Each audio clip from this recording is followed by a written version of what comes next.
नमस्कार, मैं हूं मोहित चौधरी और आप सभी का स्वागत है जस्ट इंडिया में। खबरों का रुख करें, लेकिन उससे पहले इस वक्त की हेडलाइंस।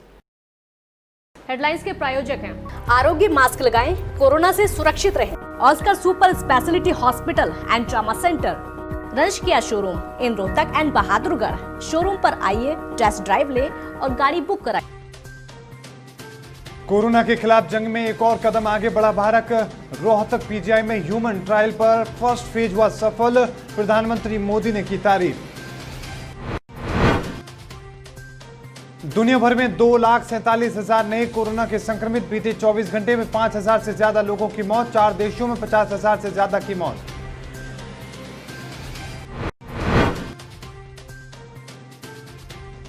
हरियाणा में कोरोना के 796 नए संक्रमित। प्रदेश में बीते 24 घंटे में 10 और संक्रमितों की मौत। 551 और संक्रमितों ने दी कोरोना को मात।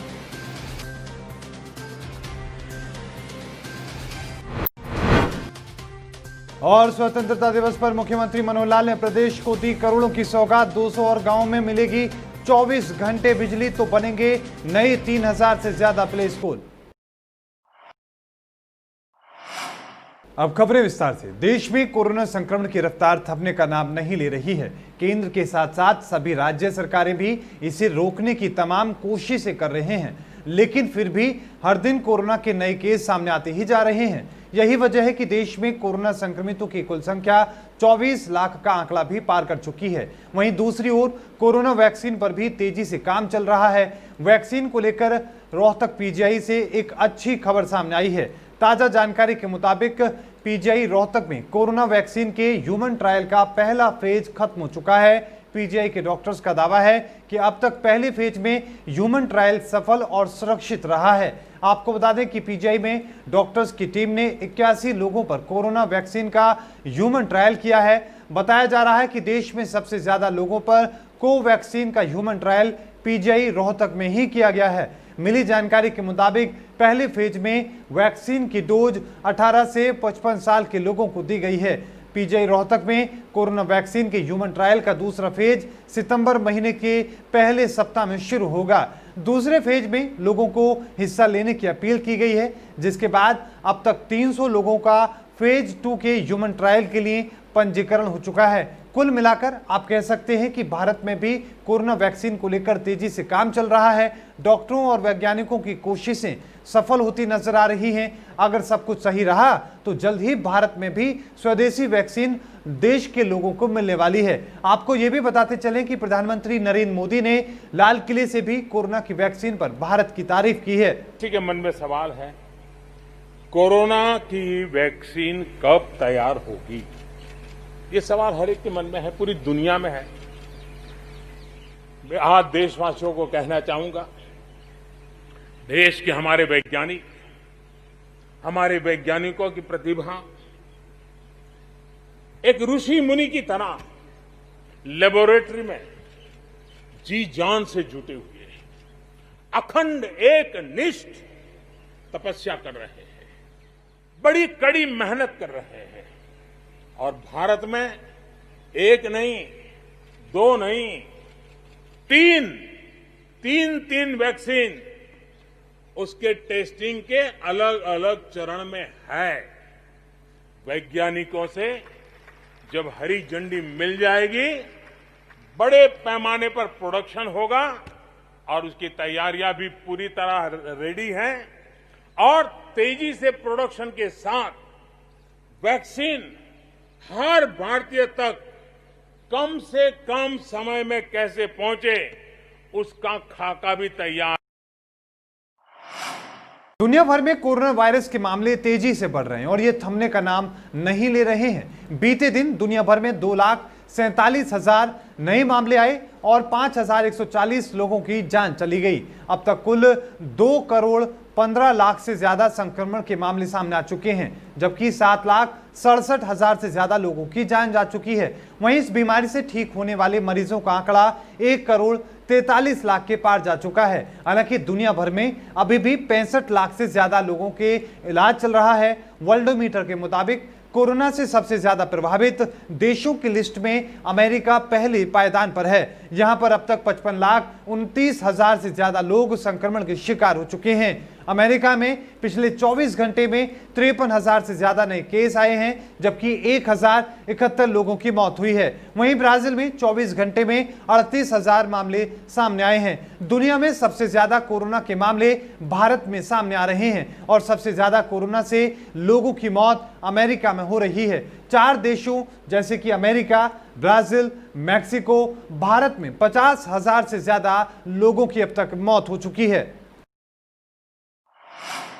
स्वतंत्रता दिवस पर 591 मरीज कोरोना से आजाद होकर घर लौटे हैं। पिछले 24 घंटों में 796 नए मामलों के साथ 10 मरीजों की कोरोना से मौत हो गई। राहत की बात यह है कि दुगने होने वाले की अवधि अब 31 दिन पर पहुंच गई है, जबकि 146 मरीजों की हालत चिंताजनक बनी हुई है। इनमें 127 मरीजों की सांसें ऑक्सीजन के सहारे चल रही हैं, तो 19 वेंटिलेटर पर जिंदगी की जंग लड़ रहे हैं। तो वहीं कोरोना संक्रमितों का आंकड़ा 46,410 पर पहुंच गया है, जिसमें से 38,939 मरीज कोरोना से आजाद हो चुके हैं। अस्पतालों में 6,943 मरीजों का इलाज चल रहा है। 20 जिलों में सबसे ज्यादा फरीदाबाद में 131, गुरुग्राम और पानीपत में 77, यमुनानगर में 71, अंबाला में 55, करनाल में 52, रोहतक में 51, हिसार और नारनौल में 43,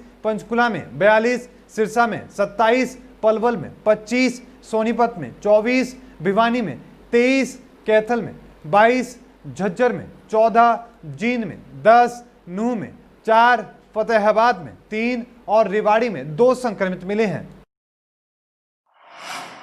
स्वतंत्रता दिवस के अवसर पर हरियाणा के मुख्यमंत्री मनोहर लाल ने राज्य के लोगों के उत्थान के लिए विभिन्न घोषणाएं की हैं, जिनमें महारा गांव, जगमग गांव योजना के तहत अतिरिक्त 200 गांवों में 24 घंटे बिजली की आपूर्ति शामिल है। इस तरह राज्य में ऐसे गांवों की कुल संख्या 4,838 हो गई है। इस महीने के अंत तक 20 लाख परिवारों को परिवार पहचान पत्र दिया जाएगा। बच्चों के लिए 3,000 प्लेवे स्कूल, जिनमें से 1,000 स्कूल इस साल खोले जाने हैं और राज्य में 82 नए संस्कृति मॉडल स्कूल खोलने की घोषणाएं शामिल हैं। उन्होंने ये भी घोषणा करते हुए कहा कि आगामी 2 अक्टूबर तक 242 गांवों को लाल डोरा से मुक्त किया जाएगा। मनोहर लाल पंचकुला में 74वें स्वतंत्रता दिवस समारोह के अवसर पर राष्ट्रीय ध्वज फहराने के बाद बोल रहे थे। इस अवसर पर उन्होंने जिला पंचकुला के स्थापना दिवस पर लोगों को बधाई दी। उन्होंने कहा कि 1995 में इसी दिन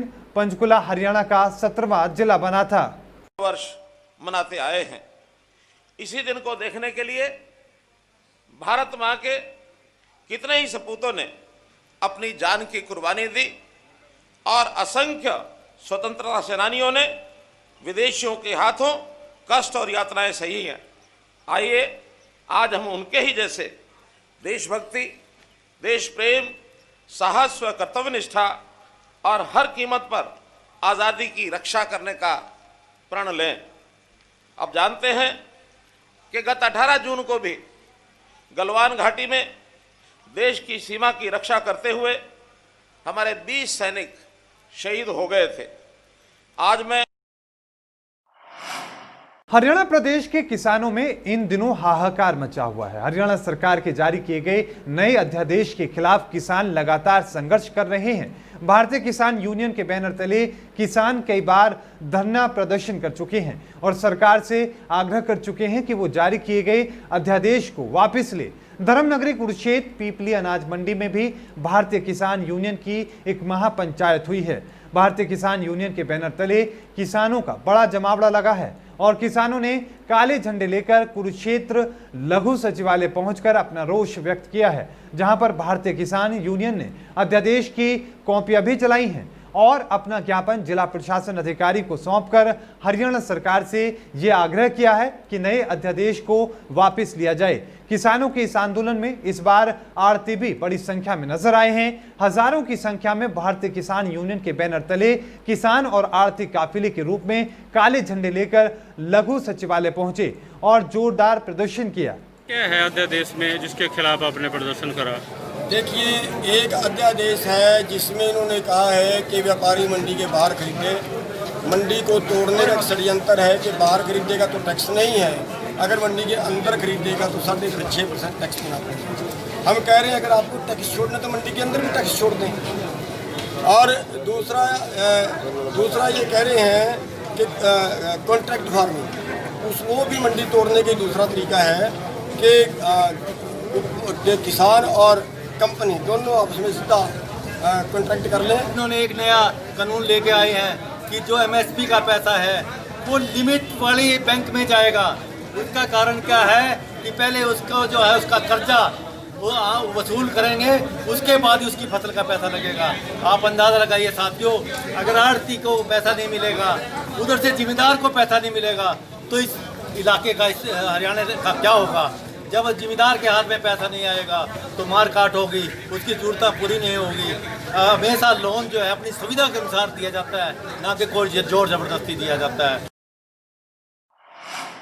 गलियां डूबी, दाबे डूबे और पानी में डूबा स्वच्छता अभियान। भवानीखेड़ा वार्ड नंबर 2 की गलियों के जलभराव को देखिए और फिर यहां के निवासियों की होने वाली इससे परेशानियां और उनकी मुश्किलों को समझिए। याद कीजिए स्वच्छता अभियान को। स्वच्छता को लेकर क्या क्या दावे और वादे किए जाते थे। उन्हीं दावों और वादों की सरेआम पोल खोलती और बीमारियों और हादसों को न्योता दे रही है ये गलियां।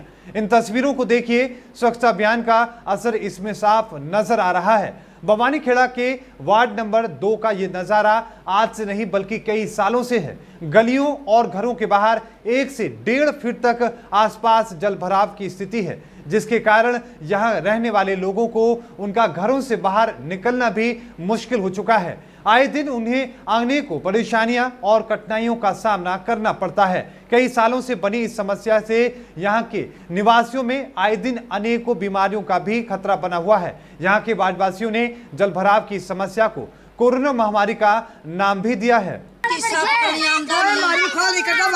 कोई मारी नहीं रखता, कोई एक साफ करनी आंदा नहीं, हमने कोई नहीं करनी आंदा, कोई नहीं करनी आंदा तो डूबगी मरगी केस है, कोई नहीं करनी आंदा। हमारी तो इसी बेइज्जती हो रही है हमारी गली की, कोई निम्बर नहीं आंदा। देख के चले जाते हैं, यहाँ पे कोई भी सुनाई नहीं करता हमारी। ये बहुत साल से, 1 साल से तो है ही। बारिश का भी यहाँ पे हो जाता है, लेकिन नल के आते हैं, पानी आता है वो भी यहाँ हो जाता है खड़ा। सही है जी, पानी की ज़्यादा समस्या है जी। साफ पानी भी नहीं आ रहा और ये पानी सीवरों का पानी है जो ये आगे नहीं आ रहा जी। हम कई बार जाके अपने SDO साहब से मिल के भी आए हैं। SDO साहब ने कही है कि भाई करवा देंगे, बस वो ऐसे ही कर रही है, लेकिन इसका कोई समाधान नहीं हो रहा है। बारिश के बाद तो ज़्यादा हो जाता है यहाँ पे पानी। अब ये तो सिर्फ सीवर का पानी है, जब भी पानी आता है यहाँ पे सप्लाई का, तो यहाँ तो और बुरा हाल हो जाता है। खबरों के प्रायोजक थे Pramod trading company, tiles, sanitary ware, Ghanipura, Jhajjar road, Rohtak. Asian colour coated Spat limited.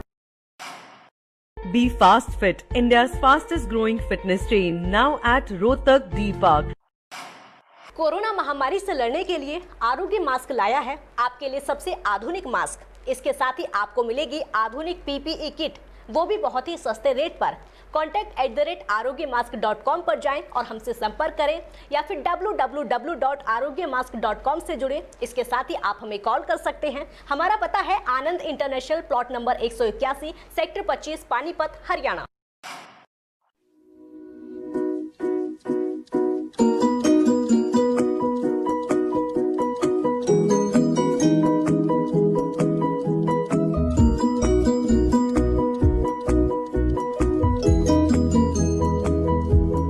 मेडिफिल international, 7 Sheetal complex, Subhash Nagar, Rohtak.